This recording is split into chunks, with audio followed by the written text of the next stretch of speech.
नमस्कार और स्वागत है। आज हम भारत और चीन के रिश्तों में हाल में आए एक अहम मोड़ पर बात करेंगे और साथ ही इस पर अमेरिकी प्रतिक्रिया को भी समझने की कोशिश करेंगे। हमारे पास कुछ स्रोत हैं, लेख हैं, विश्लेषण हैं जो इस बदलते समीकरण को समझने में हमारी मदद करेंगे। मकसद ये है कि इन बदलावों के पीछे की असली वजहें, वो रणनीतियाँ, उनको उजागर किया जाए। और देखिए, शुरुआत में ही एक बात बड़ी दिलचस्प लगती है। ऐसा जान पड़ता है कि अमेरिका इस पूरे घटनाक्रम से या तो पूरी तरह बेखबर था या शायद किसी बड़ी गलतफहमी में जी रहा था। चलिए इसी पहले को सुलझाने की कोशिश करते हैं। तो सबसे पहले अमेरिकी सोच को समझते हैं। ऐसा लगता है वॉशिंगटन में ये धारणा काफी मजबूत थी कि भारत और चीन के बीच जो भी ये मेलजोल दिख रहा है वो बस सतही है, शायद सिर्फ अमेरिका को दिखाने के लिए या चिढ़ाने के लिए। उनकी सोच का आधार क्या था कि भाई भारत और चीन तो ऐतिहासिक रूप से प्रतिद्वंदी है। हाँ, जिन्हें कई बार प्राकृतिक दुश्मन तक कहा गया है। बिल्कुल। तो उनके बीच कोई सच्ची साझेदारी हो ही नहीं सकती, ये वो मानकर चल रहे थे। और शायद इसी सोच के चलते कई अहम संकेतों को नजरअंदाज किया गया पूरी तरह से। सही बात है। जैसे स्रोत बताते हैं कि पिछले कई हफ्तों से लगातार बैठकें हो रही थी दोनों देशों के अधिकारियों के बीच। और यह कोई निचले स्तर की बातचीत नहीं थी, इसमें महत्वपूर्ण विभागों के प्रतिनिधि शामिल थे। अच्छा। इतना ही नहीं, भारत सरकार ने तो आधिकारिक तौर पर यह पुष्टि भी कर दी थी कि प्रधानमंत्री मोदी आने वाले हफ्तों में चीन का दौरा करने वाले हैं। हाँ, ये तो बड़ी खबर थी। बिल्कुल, ये कोई छोटी बात तो थी नहीं। फिर भी अमेरिकी खेमे से इस पर कोई खास प्रतिक्रिया या कोई विश्लेषण कुछ सामने नहीं आया।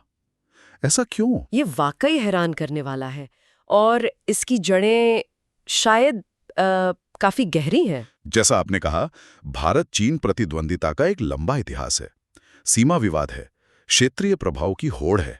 तो अमेरिकी नीति निर्माताओं के लिए शायद ये कल्पना करना ही मुश्किल था कि ये दोनों देश, जिन्हें वो अक्सर एक दूसरे के खिलाफ बैलेंस करने की कोशिश करते हैं, वो आपसी सहयोग की तरफ बढ़ सकते हैं, वो भी तब जब अमेरिका भारत को अपना खास रणनीतिक साझेदार मानता है। सही। उनकी सोच शायद इसी फ्रेमवर्क में फंसी रह गई कि भाई भारत तो आखिर में अमेरिकी खेमे का ही हिस्सा है और चीन के साथ उसकी कोई भी बातचीत सिर्फ दिखावा होगी।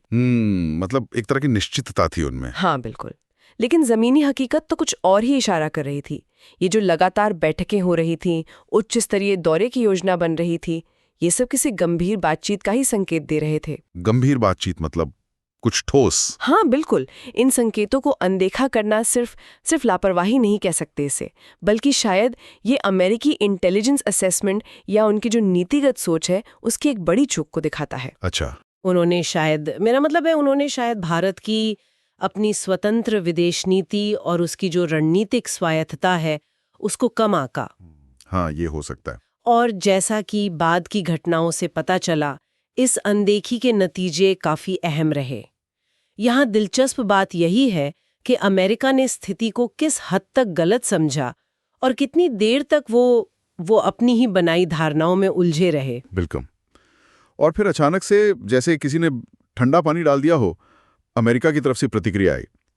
कल शाम खबर आई कि राष्ट्रपति ट्रंप के एक बहुत सीनियर व्यापार सलाहकार हैं, पीटर नवारो। हाँ, उनका नाम तो काफी सुना है, चीन को लेकर काफी सख्त माने जाते हैं। वही, और कहा जाता है कि ये जो हालिया टैरिफ नीतियां हैं उसके पीछे उन्हीं का दिमाग है। वो मीडिया के सामने आए और उन्होंने बिना लाग लपेट के सीधे सीधे भारत पे निशाना साधा। अच्छा, क्या कहा उन्होंने? उनके शब्दों में कहें तो भारत चीन के राष्ट्रपति शी जिनपिंग के साथ घनिष्ठता बढ़ा रहा है, मतलब चीन के पाले में जा रहा है। ओ, ये तो सीधी टिप्पणी है। हाँ, और उनके बयान में सिर्फ नीतिगत असहमति नहीं थी, एक तरह की साफ चिढ़ और नाराजगी झलक रही थी। ऐसा लग रहा था मानो वो कह रहे हों, देखो हमने तुम्हें अपना दोस्त समझा और तुम हमारे दुश्मन के साथ मिलकर हमें ही आंखें दिखा रहे हो। यहां बात वाकई दिलचस्प हो जाती है, क्योंकि ये सिर्फ बयान नहीं था, इसके पीछे कुछ ठोस वजह थी जो अब सामने आ रही हैं। हाँ बिल्कुल, नवारों का ये गुस्सा और अमेरिकी प्रशासन की ये बेचैनी अचानक नहीं थी, यूं ही नहीं थी। आज सुबह ही ताज़ा व्यापार आंकड़े जारी हुए हैं और उन्होंने इस पहेली का एक बड़ा हिस्सा सुलझा दिया है।